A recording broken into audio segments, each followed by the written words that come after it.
നമ്മളിന്ന് ചർച്ച ചെയ്യുന്നത് നോമ്പ് കാലത്തെ ഉറക്കം എന്നുള്ള ഒരു കാര്യമാണ്. നോമ്പ് കാലത്ത് നമുക്കറിയാം നമ്മൾ വ്രതം അനുഷ്ഠിക്കുന്നുണ്ട്.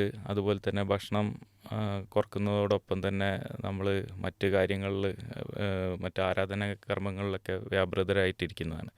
അപ്പോൾ തീർച്ചയായിട്ടും രാത്രികാലങ്ങളിൽ ഉറക്കം സാധാരണ ദിവസങ്ങളെക്കാളും കുറയാൻ സാധ്യത കൂടുതലാണ്. പക്ഷേ എന്നിരുന്നാൽ പോലും ഉറക്കമില്ലാതെ ഇരുന്ന് കഴിഞ്ഞാൽ അത് നമ്മളൊരു ശരീരത്തിന് കൂടുതൽ പ്രയാസം ഉണ്ടാക്കും. അപ്പം കഴിവതും കിട്ടുന്ന സമയം ഏറ്റവും നല്ല രീതിയിൽ ഉറങ്ങാനുള്ള ശ്രമം നമ്മളിൽ നിന്നുണ്ടാവണം. അപ്പോൾ അതിന് ഏറ്റവും നല്ല ഉപദേശങ്ങൾ എന്ന് പറയുന്നത് എന്താണെന്ന് വെച്ച് കഴിഞ്ഞാൽ, നോമ്പ് കാലത്ത് നമ്മൾ രാത്രി വൈകി ഒരുപാട് ഇങ്ങനെ ഉണർന്ന് പുറത്ത് നടക്കുക, അങ്ങനത്തെ കാര്യങ്ങൾ പരമാവധി ഒഴിവാക്കുക.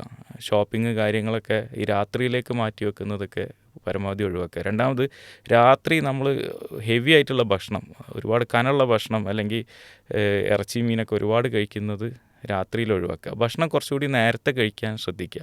നോമ്പ് തുറക്കുന്ന സമയത്ത് ലഘുവായിട്ട് നോമ്പ് തുറന്നിട്ട് ഒരു 10-20 മിനിറ്റിന് ശേഷം, അതായത് നമസ്കാരം ഒക്കെ കഴിഞ്ഞതിന് ശേഷം രാത്രിയിലെ ഭക്ഷണം കഴിച്ച് തീർക്കുക. പിന്നെ രാത്രി വൈകിട്ട് വേണമെങ്കിൽ ലഘുവായിട്ട് എന്തെങ്കിലും കഴിക്കുക, ധാരാളം പാനീയം കുടിക്കുകയും ചെയ്യുക. അപ്പോൾ അങ്ങനെ ആകുമ്പോൾ നമുക്ക് കിട്ടുന്ന സമയം ഏറ്റവും നല്ലൊരു ഉറക്കം കൊടുക്കാൻ പറ്റും. ആ ഉറക്കം കിട്ടിക്കഴിഞ്ഞാൽ നമുക്ക് രാവിലെ നേരത്തെ എണീറ്റ് കഴിഞ്ഞാലും നമുക്ക് നല്ലൊരു ഉന്മേഷത്തോട് കൂടിയിട്ട് മുന്നോട്ട് പോകാൻ പറ്റും. ഇതിലൊക്കെ ഉപരിയായിട്ട് നോമ്പ് കാലത്ത് ഈ പ്രമേഹ രോഗികൾക്കും മറ്റുമൊക്കെ ഈ കോർട്ടിസോൾ എന്ന് പറഞ്ഞൊരു ഹോർമോണുണ്ട്. അതിൻ്റെ ഒരു അളവ് ആണ് നമുക്ക് ഏറ്റവും കൂടുതൽ റീസെറ്റ് ചെയ്യാൻ പറ്റുന്നൊരു കാലം നോമ്പ് കാലമാണ്. അപ്പോൾ അതിനും നല്ലൊരു ഉറക്കം ആവശ്യമാണ്.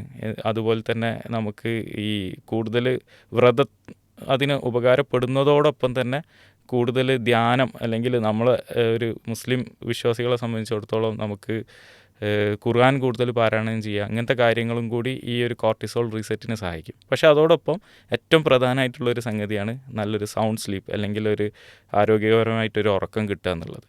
അപ്പോൾ അത് ഉറപ്പ് വരുത്താൻ എല്ലാവരും തീർച്ചയായിട്ടും ശ്രദ്ധിക്കണം എന്നുള്ളത്.